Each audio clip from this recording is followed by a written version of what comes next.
സദസ്സിനു വന്ദനം. കൂട്ടുകാരെ, നിങ്ങൾക്ക് കഥ കേൾക്കാൻ ഇഷ്ടമാണോ? ഇഷ്ടമാണല്ലേ? എങ്കിൽ ഞാനൊരു കഥ പറയാം. ഞാൻ പറയാൻ പോകുന്ന കഥയുടെ പേരാണ് വാനമ്പാടിയുടെ ആത്മത്യാഗം. പണ്ട് പണ്ട് പണ്ടെന്ന് വെച്ചാൽ വളരെ പണ്ട് അറേബ്യയിലെ സുൽത്താൻ കൊട്ടാരത്തിൽ മനോഹരമായ ഒരു പൂന്തോട്ടം ഉണ്ടായിരുന്നു. അവിടെ ധാരാളം പക്ഷികളും ഉണ്ടായിരുന്നു. ആ കൂട്ടത്തിൽ മനോഹരമായി പാട്ട് പാടുന്ന ഒരു വാനമ്പാടിയും. അവളുടെ പാട്ട് കേൾക്കാൻ എന്തു രസമാണെന്നോ! ഒരിക്കൽ ഒരു വനദേവത വാനമ്പാടിയുടെ മുമ്പിൽ പ്രത്യക്ഷപ്പെട്ടു. എന്നിട്ട് പറഞ്ഞു, നിന്റെ പാട്ടുകളെല്ലാം നമുക്ക് വളരെ ഇഷ്ടപ്പെട്ടിരിക്കുന്നു.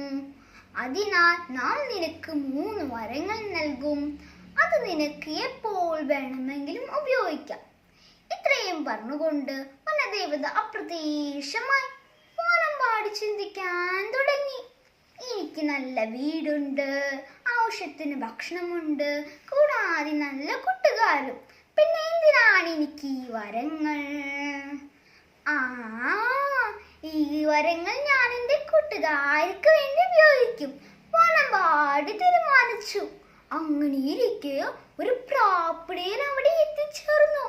ഓരോ കിളികളെയും കൊത്തി കൊത്തി തിന്നു. ഒരു ദിവസം ഒരു ചിന്നത്തത്ത നെൽക്കതിർ കൊത്തി തിന്നുകയായിരുന്നു. അപ്പോൾ പ്രാപ്പിടിയൻ തത്തയെ റാഞ്ചിയെടുത്തു. തത്ത കീ കീ എന്ന് ഉറക്കെ കരഞ്ഞു.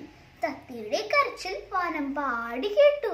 അയ്യോ പാവം തത്ത, എങ്ങനെയെങ്കിലും രക്ഷിക്കണം. അതിനായി തന്റെ വരം ഉപയോഗിക്കാൻ വാനമ്പാടി തീരുമാനിച്ചു. വാനമ്പാടി പറഞ്ഞു, തത്ത രക്ഷപ്പെടട്ടെ. പെട്ടെന്ന് തത്ത വീർത്ത് വീർത്ത് വലുതാവാൻ തുടങ്ങി. തത്തയുടെ ഭാരം താങ്ങാനാവാതെ പ്രാപ്പിടിയൻ തത്തയെ താഴെയിട്ടു. വെള്ളവിതേരിയും രക്ഷപ്പെട്ടു. മറ്റൊരു ദിവസം ഒരു മഞ്ഞക്കിളിയെയും പ്രാപ്പിടിയൻ റാഞ്ചിയെടുത്തു. അതിനെയും തന്റെ വരം ഉപയോഗിച്ച് രക്ഷപ്പെടുത്തി. 2 വരങ്ങൾ തീർന്നു. ഇനി ഒരു വരം കൂടിയേ ബാക്കിയുള്ളൂ. അതും കൂടി തീർന്നാൽ നാം എല്ലാം പ്രാപ്പിടിയുടെ ഇരകളായി തീരും. കിളികളെല്ലാം വിഷമത്തോടെ ഇരുന്നു.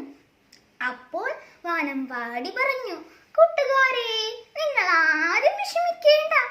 നിങ്ങൾക്ക് വേണ്ടി ജീവൻ ബലി കഴിക്കാൻ പോലും ഞാൻ തയ്യാറാണ്. ഇത്രയും പറഞ്ഞുകൊണ്ട് വാനമ്പാടി മറ്റൊരു മരക്കൊമ്പിലേക്ക് പറന്നിരുന്നു. എന്നിട്ട് മനോഹരമായ ഒരു പാട്ടുപാടി. ഇതുവരെ പാടി പട്ടിനേക്കാൾ അത്. അപ്പോഴാണ് അതുവഴി പ്രാപ്പിടിയൻ വന്നത്. വാനമ്പാടി കണ്ട പ്രാപ്പിടിയൻ ഇങ്ങനെ ചിന്തിച്ചു, എല്ലാ ദിവസവും എന്റെ ഇരകളെ രക്ഷപ്പെടുത്തുന്ന ഇവൻ തന്നെയാവട്ടെ എന്റെ ഇന്നത്തെ ഇര.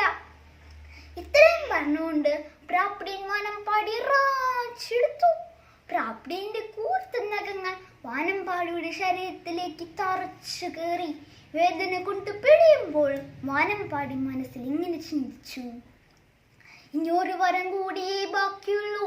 അത് എനിക്ക് വേണ്ടി ഉപയോഗിക്കണോ അതോ എൻ്റെ കൂട്ടുകാർക്ക് വേണ്ടി ഉപയോഗിക്കണോ? വാനമ്പാടി മനസ്സിൽ പറഞ്ഞു, എന്റെ മാംസം വിഷമുള്ളതാകട്ടെ.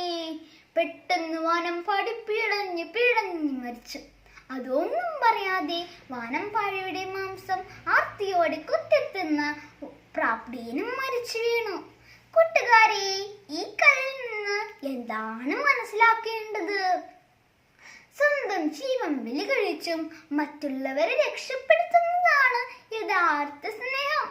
വാനമ്പാടിയെ പോലെ ആയിത്തീരുവാൻ നമ്മുടെ ഓരോരുത്തരുടെയും കുരുന്ന ഹൃദയങ്ങളെ ഈശ്വരൻ ഒരുക്കട്ടെ. നന്ദി, നമസ്കാരം.